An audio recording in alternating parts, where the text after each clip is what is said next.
रामायण की कहानी पाठ 1। श्री राम और उनके भाइयों का जन्म। राजा दशरथ।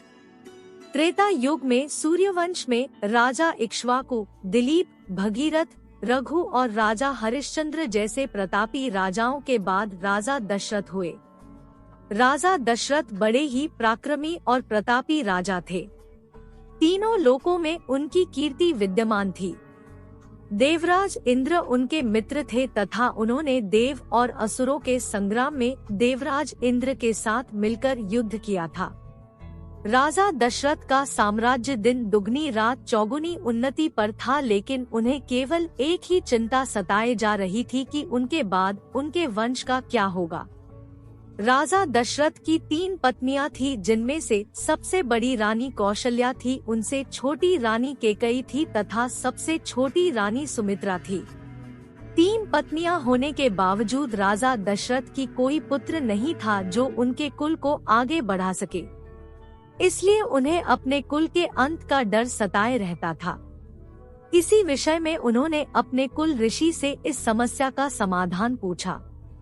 उनके कुल ऋषि ने बताया कि उन्हें पुत्र प्राप्त करने के लिए पुत्रेष्टि यज्ञ संपन्न करना होगा, जिसके फल स्वरूप उन्हें पुत्र की प्राप्ति अवश्य होगी। लेकिन उन्होंने इसके साथ ही यह शर्त भी रखी कि वह स्वयं पुत्रेष्टि यज्ञ नहीं करवा सकते। इस यज्ञ के लिए राजा दशरथ को स्वयं जाकर श्रृंग मुनि को प्रसन्न करना होगा। श्रृंग मुनि अथर्ववेद के पूर्ण ज्ञाता है तथा वह पुत्र कामेष्टि यज्ञ के विशेषज्ञ है। वही इस यज्ञ को संपन्न करवा सकते हैं।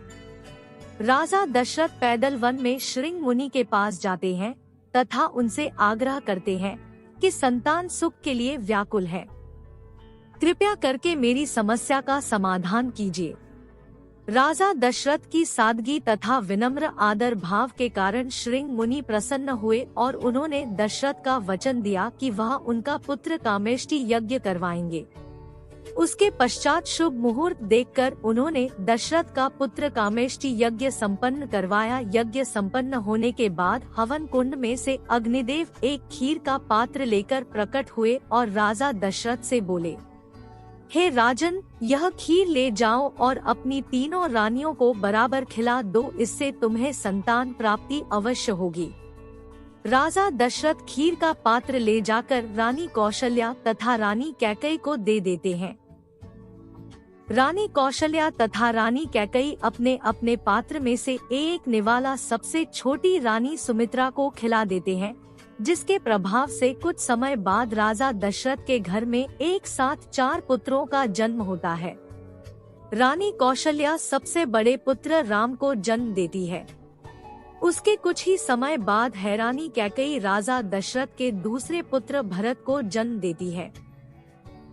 कुछ घड़ी बीतने के पश्चात रानी सुमित्रा राजा दशरथ के तीसरे पुत्र लक्ष्मण को जन्म देती है तथा कुछ ही क्षण बाद वह दशरथ के चौथे पुत्र शत्रुघ्न को जन्म देती है।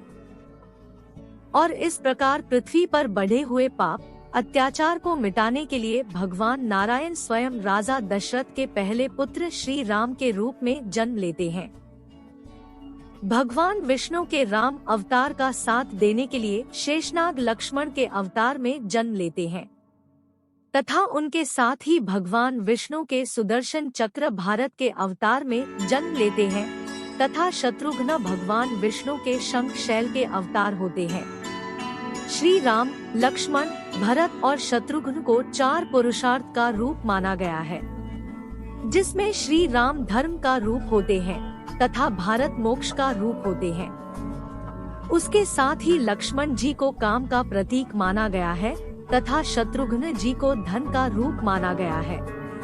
अगर कहानी अच्छी लगी हो तो लाइक एंड सब्सक्राइब करें। धन्यवाद।